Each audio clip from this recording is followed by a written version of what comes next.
Hotep makele dama kelen fama kelen jo kelen sira kelen son kelen ko kanya joli kanya saba ka kelen di sama ka kelen di duma ka kelen di ambe ma sono mi jansa tawma oluga mena do la ko la sesero la nyamfenjuma dembe afanoro fabe fana ya fanoro skatemina ambe mba molo maundo la ambe mba sini yelaw ambe mba munku ko kanyumanke kanyuma fo ka jumanto ambe mba wudeno la ambe mba munku ko mo ya dafa nyonya de ambe mba munku ko ibe wa mo werebe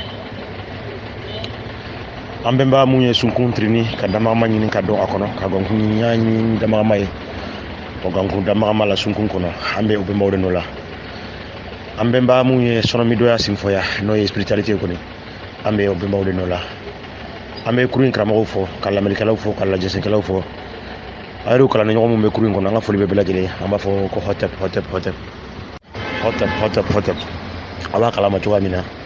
o ambe ka machika kurundu bina ni fla ambe ka udokra ku dalamine an fakana nale mu mandenga kandi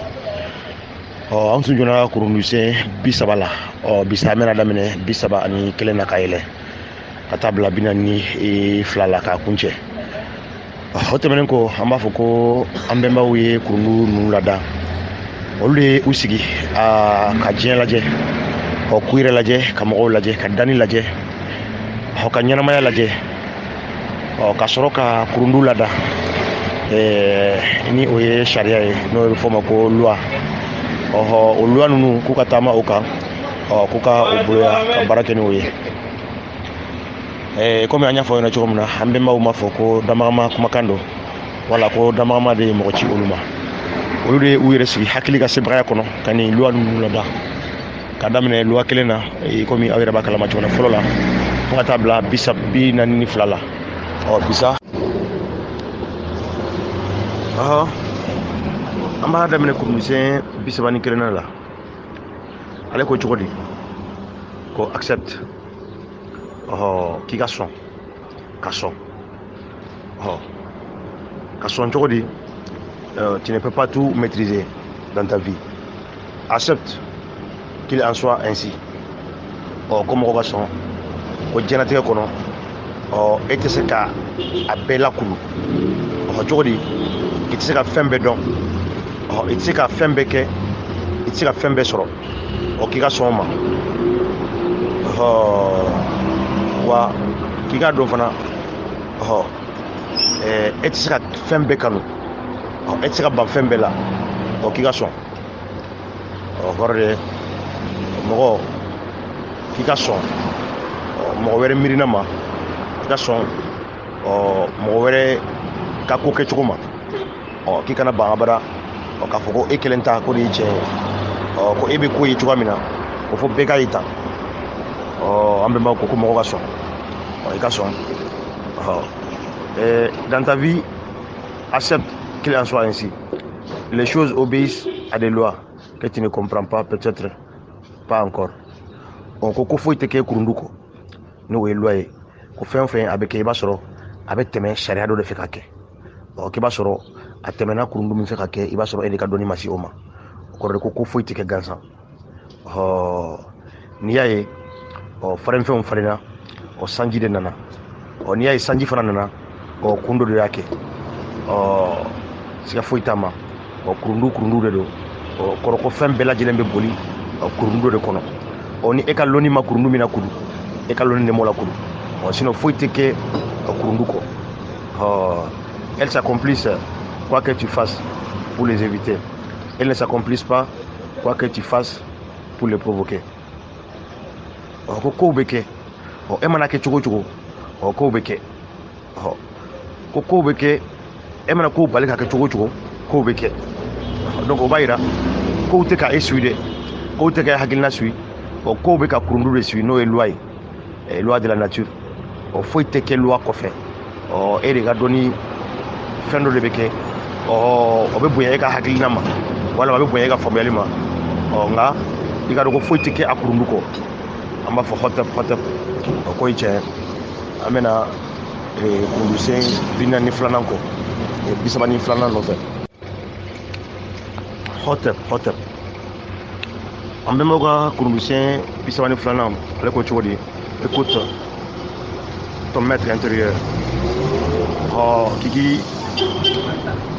i kɔnɔna ka karanfa o k'i ko o lamɛn ni o y'i ni a y'i dusukun k'i k'i dusukun lamɛn tu as déjà écouté ton cœur, tu as suivi tes institutions.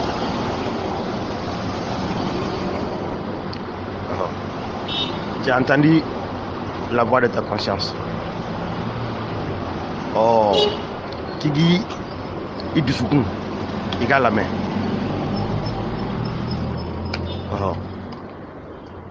I k'i hakili lamɛn.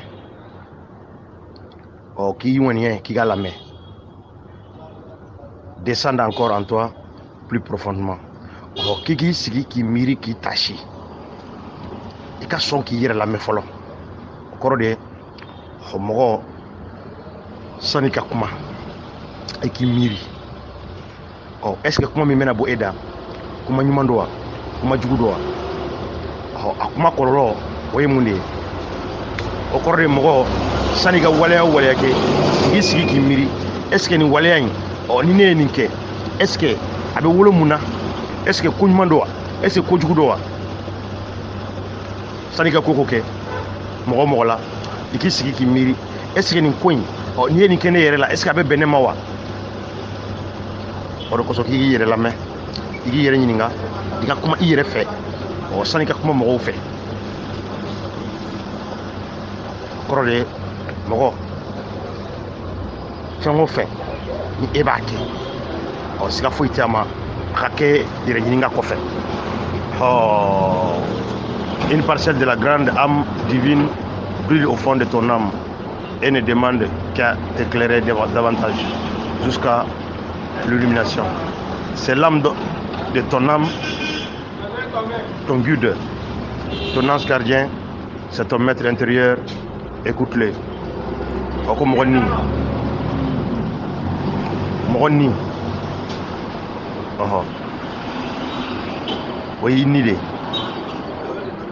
Oui, blasra bagade. Oui, miria. Kolosi bagade. Ini. Oui, miria. Kolosi bagade. Oui, ton ange gardien. C'est ton maître intérieur. Oui, konona ka karanfa de. Écoute-le. O kɔrɔ de tuma bɛɛ i k'i ni lamɛn i k'i ni lamɛn fɔlɔ komi n bɔra ka fɔ ɲɛna cogoya min na ko o ko de n'i b'a kɛ i ni lamɛn fɔlɔ bawo ni a kun ni la siga foyi tɛ a ma kɔrɔ k'a bɛ se ka kun mɔgɔ wɛrɛw ni la nka fɛn o fɛn de e b'a dɔn a tɛ kun e ni la siga foyi t'a ma kana ta ka maa wɛrɛ sɛgɛrɛ hɔtɛp an bɛ na hɔtɛp an bɛnbaw ka kurundusɛn bi sabani sabanan ale ko cogo di a ko dialogue avec la conscience k'i ka kuma ni hakilina ye i ka kuma ni hakilina ye dialogue avec ton maître intérieur i ka kuma ni hakilina i yɛrɛ hakilina ye fɔlɔ cette divine présence en toi o hakilina min bɛ e yɛrɛ la.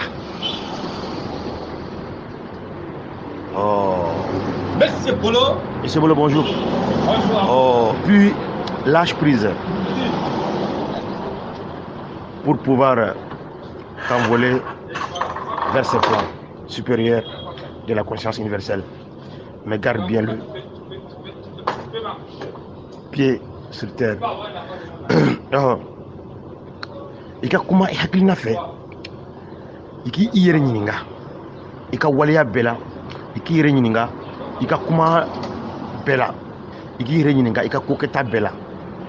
i ka sɔn ka makotoli kɛ i ka sɔn ka lamɛnli kɛ walasa i ka se ka hakilina jabala ka mɔgɔ tɔw hakilina walasa i ka se ka bɛn ni o ye k'i ka sɔn de k'i yɛrɛ lamɛn fɔlɔ k'i hakili lamɛn n'i y'i hakili lamɛn siga foyi t'a ma mɔgɔ tɔw hakili i b'o sɔrɔ nka ni i yɛrɛ ɲininka i ka lihalaw la siga foyi tɛ a ma mɔgɔ tɔw e tɛna se k'olu hakilina sɔrɔ cogoya si la donc basama to an bɛnbaw kun sigilen bɛ sɔrɔmidoya kan bawo sɔrɔmidoya ale yɛrɛ sigilen bɛ fɛn fɔlɔfɔlɔ min kan o de ye méditation ye méditation o de ye mɔgɔ k'i sigi i yɛrɛ ma i kelen k'i sigi ka miiri ka miiri ka miiri ka miiri ka tila ka miiri ka miiri ka tila ka miiri o miiri ka tila ka miiri o kɔfili ma siga foyi t'a ma o de bɛ bɛn ni mɔgɔ wɛrɛw ka diɲɛ ye cogo ma o kɔrɔ de ko mɔgɔ kana kɛ baribari ye a fɔ k'i bɛ ko bɛɛ baribariya kɛ ayi ko bɛɛ lajɛlen bɛ kɛ basigi de kɔnɔ ani hakilisigi décision bɛ ta hakilisigi de kɔnɔ ani basigi kuma bɛ kɛ basigi de kɔnɔ ani hakilisigi wa a bɛ kɛ miiri jan de kɔfɛ a bɛ kɛ ni yɛrɛ ɲininkali koba de kɔfɛ i kelen kɔfɛ k'i yɛrɛ ni ɲininka i kelen kɔfɛ k'i hakili ɲininka waleyaw ani kokɛtaw olu bɛ kɛ o de kɔfɛ hɔtɛp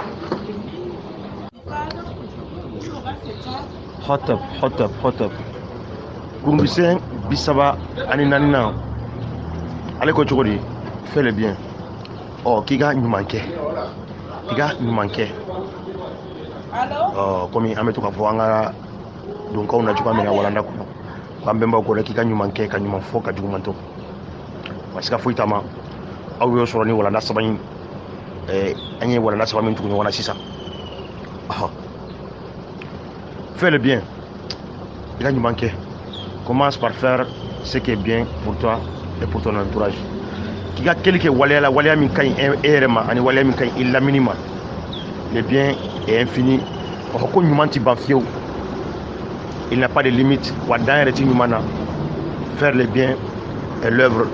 de toute une vie ko ɲuman kɛli o ye baara de ye fɛn min ye diɲɛlatigɛ yɛrɛ ɲɛnamaya baara bɛɛ lajɛlen ye o ko ye ɲuman kɛli de ye si tu le peux mets-toi aussi au service ko n'i bɛ se i k'i yɛrɛ bila i yɛrɛ ye ci la i yɛrɛ kɔnɔna miiri i yɛrɛ kɔnɔna karanfa ka ci la n'o i miiri ani ni i k'i yɛrɛ bila o ka ci la pour accomplir un bien spirituel à l'échelle de l'humanité walasa i ka se ka baara kɛ baara dafa baara min bɛ tali kɛ i ka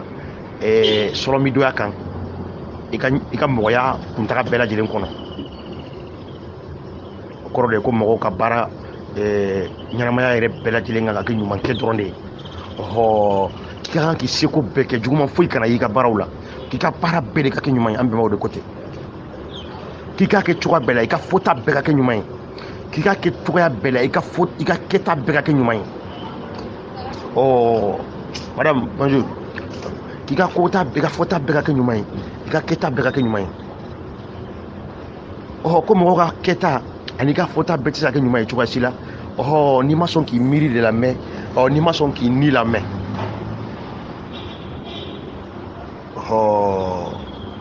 an bɛnbaw kun ye diɲɛ ɲini ka jɛ dɔn k'u yɛrɛ ɲini k'u yɛrɛ dɔn o de la an ko an bɛnbaw kun sigilen bɛ kolon ani baara ani telen de kan hɔtɛl kurundisɛn 35 ale ko cogo di donne tes bénédictions k'i ka tinki i k'o kɛ recherche autour de toi ce qui est bien, beau et bon, encourage les bonnes initiatives, montre-leur ton approbation, donne ton accord et engage-toi dans de nobles entreprises pour défendre tes idéaux, agis en leur sein pour le bien de l'humanité, apporte ta juste contribution et donne tes bénédictions. K'i ka ɲinini kɛ i kɛrɛfɛ min ka ɲi min cɛ ka ɲi min bɛ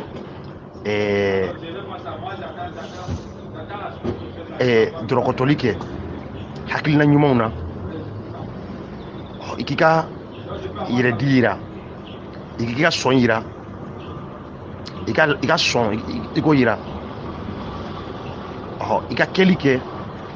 i ka baaraw la i ka hakilina dɛfani kɔni i ka baaraw ka kɛ i ka hakilinaw dɛfani de ye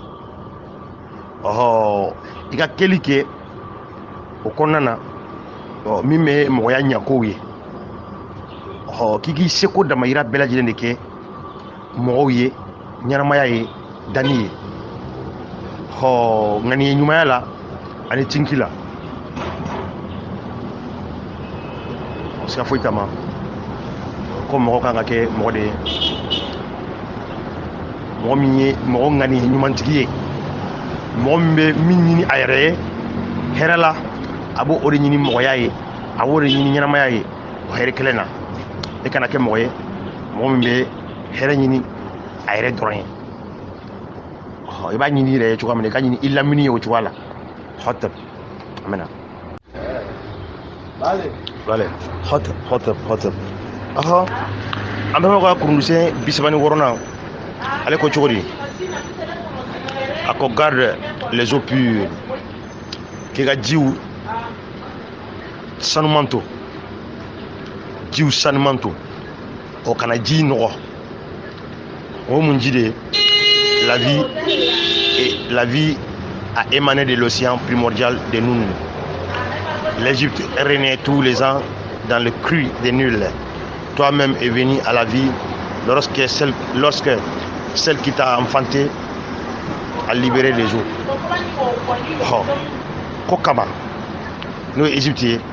a bɛ bajiba de da la n'o baji bɛ wele ko Nil i y'o ji in sɔrɔ ko e yɛrɛ i nana ji de la min ji min yɛrɛ y' e wolo ko e yɛrɛ nana ji de la ton devoir est de garder les eaux d'aval aussi pures que les eaux d'amont, c'est-à-dire exemptes de toute souillure après ton bref passage sur cette terre. K'i ka kɛ mɔgɔ de ye mɔgɔ min ni a bɛ ji to sanuya la kɛnɛma ji ani kɔnɔna ji a b'o bɛɛ lajɛlen to sanuya la k'i kana sɔn ka tiɲɛni kɛ dugumakolo sanfɛ e nana dugumakolo sɔrɔ cogoya min na a kɛnɛ don i kana sɔn cogoya si la ka dugumakolo lanɔgɔ ka na jiw lanɔgɔ ka na nature lanɔgɔ hotep buenos días, ¿qué tal? ¿Qué querés? An bɛɛ ka kurundusɛn 37nan a ko cogo di parle avec de bonnes intentions k'i ka kuma ni hakilina ɲumanya ye ni ŋaniye ɲumanya ye une parole malheureuse peut faire du mal et blesser ko kuma jugu siga foyi t'a ma a bɛ kojugu kɛ a bɛ mɔgɔ jogin. Veille à ce que tes paroles soient toujours pures et justes et reflètent de bonnes intentions. K'i jilaja i ka kuma fɔtaw u ka kɛ kuma jɛlenw de ye u ka kɛ kuma tilennenw de ye u ka kɛ kumaw de ye kuma min n'i y'a fɔ ŋaniye ɲumanya kɔnɔna na kuma min bɛ bɔ i da a ka kɛ kuma jɛlen ye pas a ka kɛ kuma tilennen ye a kana kɛ kuma ye kuma min ni a kɔfɛ e yɛrɛ i dusukun kuma min bɔra i nɛn kan o t'i kɔnɔ wa kuma fɔtɔ i k'i jilaja a ka kɛ bonya kɔnɔ a ka kɛ tunya ye a ka kɛ ko tilennen ye i ka kuma fɔtɔ i kana don mɔgɔ dɔ gasi la car la parole est créatrice à l'image des verbes d'Atum. K'i ka dɔn ko kuma o de ye dannikɛla ye ale de ye dannikɛla ye à l'image des verbes Atum. Ko kuma in o de ye Atum danni yɛrɛ cogoya danni cogoya de ko kuma y'o image de ye danni yɛrɛ kɛra kuma de kɔnɔ danbaga ka danni yɛrɛ kɛra kuma de kɔnɔ donc k'i ka dɔn ko kuma fana k'o ye danni o ye o image de ye hotep mena mɛ ka wele fɔlɔ hotep an bɛɛ ka kurundusɛn 38nan lui la déesse et le dieu Honore ton père et ta mère, le Dieu soleil, père, et la déesse, terre-mère.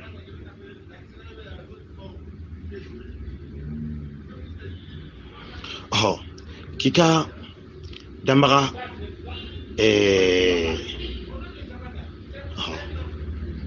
ika Dambaga matra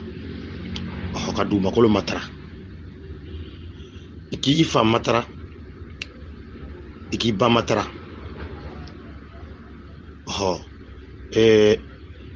Dieu soleil iko matra dugumakolo iko matra no e termere okoro do ko Dambaga ika ale matra aka dani kono tile min bi kuna ani be dugumakolo min kan iko olu matra. Tu vis dans la dualité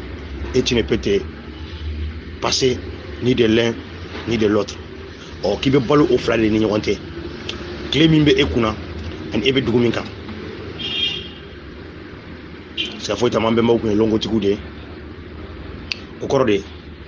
an mun be dugu nin kan yan ko in bɛɛ bɛ anw de bolo ni anw y'a ɲa yan anw y'a ɲa an yɛrɛ de ye n'an ye a tiɲɛ yan an ye a tiɲɛ an yɛrɛ de la. Tu vis dans la dualité qui be balo o fla de ni ɲɔgɔn cɛ. Tu es corps et âme. Et farkolotigi de ani ni. Et farkolotigi de ani ni. Un corps animé par une âme. Farkolo min ni de donnen b'a la. Une âme incarnée dans un corps. Ni min farkolotigalen do farkolo ni min farkolotigalen do farkolo do kɔnɔ. Et tu ne peux te passer et tu là ni de l'un ni de l'autre. Ka dɔn n'i y'a mɛn ni a bɛ farikolo dɔ de kɔnɔ farikolo ni de fana b'ale kɔnɔ donc siga foyi t'a ma i tɛ se ka to dɔ la ka e tɛ se ka bɔ dɔ la ka don dɔ la i b'a fila bɛɛ de kɔnɔ donc k'i ka a fila bɛɛ makoto i bɛ dugu kan cogo min na sankolo tile fana b'i kunna o cogoya la e tɛ se ka taa ka ni si to ni o bɛ farikolo de la farikolo fana ni de b'o la olu fila bɛ taa ni ɲɔgɔn ye cogoya min na dɛ e tɛ se ka taa k'o fila si dan donc e y'o de ye e mɔgɔ y'o de ye kurundusɛn 39 ale ko cogo di sois humble k'i ka kɛ mɔgɔ majiginnen ye i k'i majigi comme les modestes grains de sable dans le désert i k'i majigi i komi cɛncɛn kisɛ fitinin min bɛ cɛncɛn kisɛ kelen min bɛ cɛncɛn fuga kɔnɔ l'étincelle divine qui lie au fond de ton âme ne fait de toi ni un surhomme ni un dieu. I ka dɔn e kelen mɔgɔya kɔnɔ e ti foyi ye o kɔrɔ de cɛncɛn fuga kɔnɔ cɛncɛn kisɛ kelen t'i ye cogoya min na de e yɛrɛ fana Dambaga ka dani kɔnɔ e yɛrɛ fana i ka bila i kunna e fana ye cɛncɛn kisɛ kelen dɔrɔn de ye Dambaga ka dani kɔnɔ i ka n'i yɛrɛ kɛ mɔgɔba ye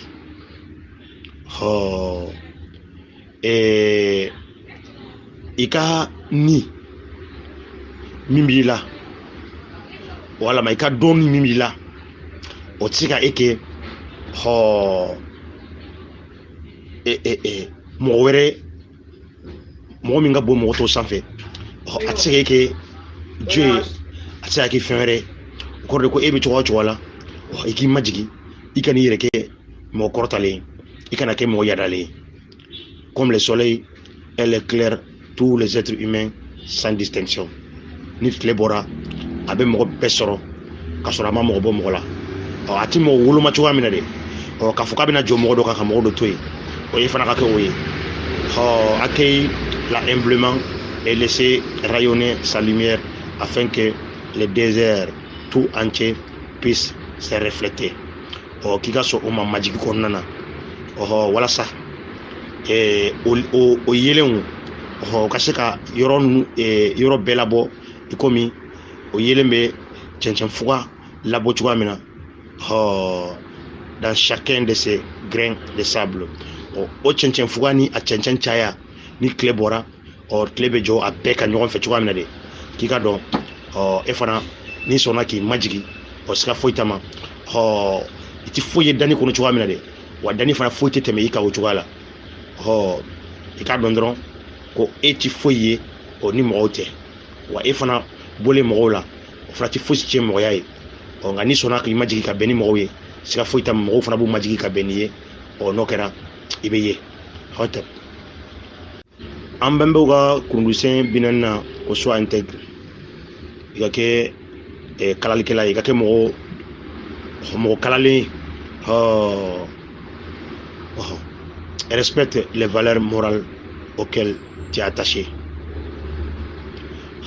i ka kɛ mɔlɔ hakilila mɔlɔ min lamɔ kɔnɔna na i yɛrɛ nɔrɔlen bɛ min na qui est attaché mène ta vie conformément aux idéaux qui te sont chers k'i ka ɲɛnamaya kɛ ni hakilina ye hakilina min min bɛ bɛnnen don min ka bon i bolo montre-toi digne de l'âme divine i k'i yɛrɛ kɛ mɔgɔ danbetigi ye ni i k'i ni kɛ mɔgɔ danbetigi ye i ni min ni o ye damama ka ni a ye ni min don i la qui s'exprime en toi et à travers de toi ni min bɛ kuma i la ani ni min bɛ kuma i kɔfɛ ani kɛrɛfɛ ani lamini na i ka don mɔgɔw la i ka sɔn ka jɛɲɔgɔnya sabati i ka sɔn ka dɔn a fɔ ko e ni mɔgɔw ye ɲɔgɔn dafa ɲɔgɔn de ye ko e bɛ mɔgɔw dafa de ko mɔgɔw fana bɛ e dafa de hotep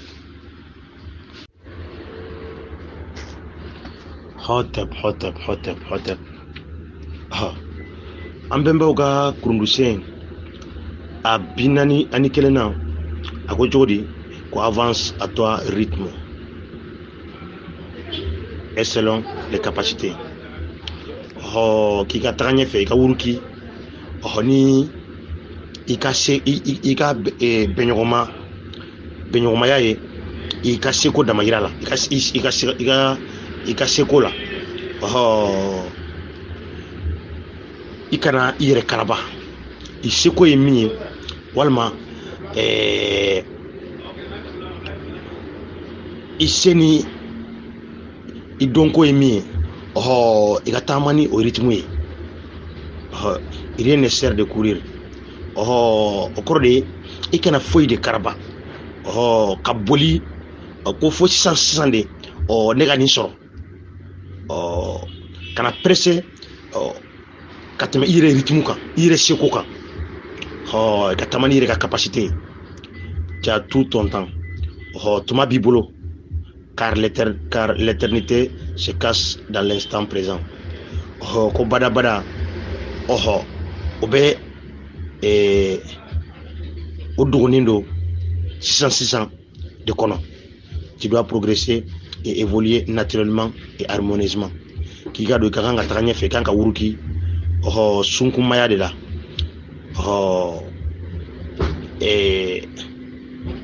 cogoya min ka ɲi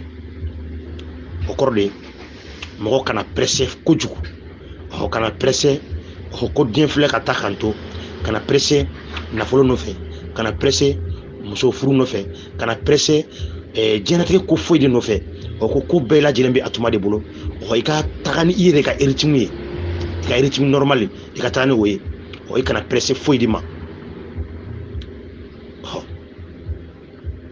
fais avec tes moyens et selon tes capacités k'i ka ko kɛ seko na dama yira la seni min bɛ i ye dɛ i k'i ka ko kɛ ni o ye i bɛna fɛn o fɛn kɛ kana fɔ k'i bɛna fɛn kɛ fɛn min se t'i ye kana yɛrɛ karaba développe tes dons et tes facultés i ka se min b'i bolo i k'o de lawuruki ani ka dɔnni i k'o fila lawuruki tes dons et tes facultés i ka dɔnni ani ka se i ka wuruki ni o de ye kana fɔ ko se min tɛ e la e bolo ani kodɔn min tɛ e la k'e bɛ fɛ ka wuruki ni o ye n'o kɛra o de bɛ na ni bɛnkanni ye k'i kana sɔn o ma cogoya si la sans compétition avec tes voisins kana fɔ ko e b'i la mɔgɔ dɔ de ma a fɔ ko o tigi nin b'o bolo ko pourquoi o tɛ e bolo o ɲɔgɔnna tɛ e bolo k'i ka n'i la mɔgɔ si ma les efforts que tu déploies sont plus importants que les résultats que tu crois obtenir. E bi baara min kɛ o baara in o de nafa ka bon ka tɛmɛ e sigilen bɛ ka kɔfili min kɔnɔ i hakili la k'i kan ka kɔfili min sɔrɔ i ka baara la ayi k'i ka baara kɛ o baara in de nafa ka bon ka tɛmɛ i bɛ nin miiri k'a fɔ ni e ye nin baara in kɛ i kan ka nin kɔfili min sɔrɔ a la ayi baara in de nafa ka bon ni kɔfili ye k'i ka baara kɛ dɔrɔn et donc tu dois te détacher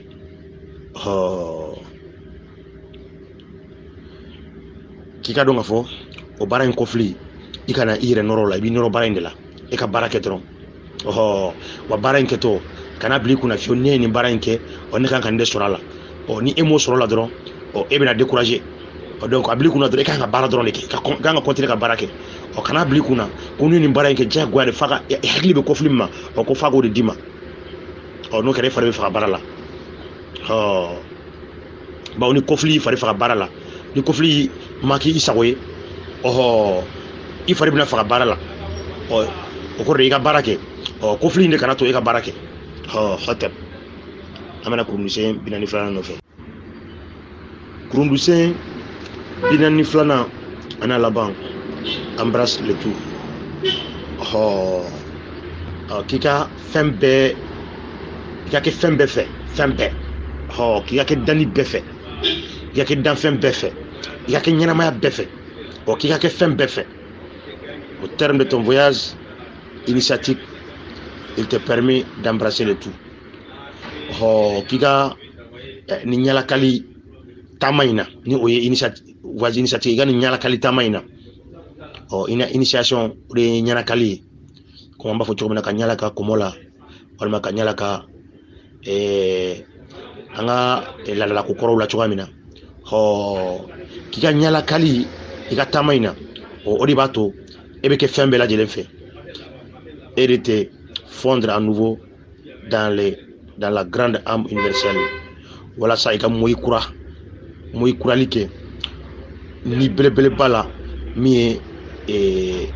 ni jabalaka ye d'où tu émanes il y a quelques ans ni ba in e yɛrɛ bɔra min na e yɛrɛ ye min dɔ ye o kɔrɔ de e ka kɛ fɛn bɛɛ fɛ bawo e yɛrɛ de fana ye fɛn bɛɛ ye bawo e ni ani o fɛn bɛɛ ni olu fana bɛɛ lajɛlen bɔra niba kelen de la e ni olu bɛɛ ye bɔsun kelen de donc e man kan ka ban nima foyi la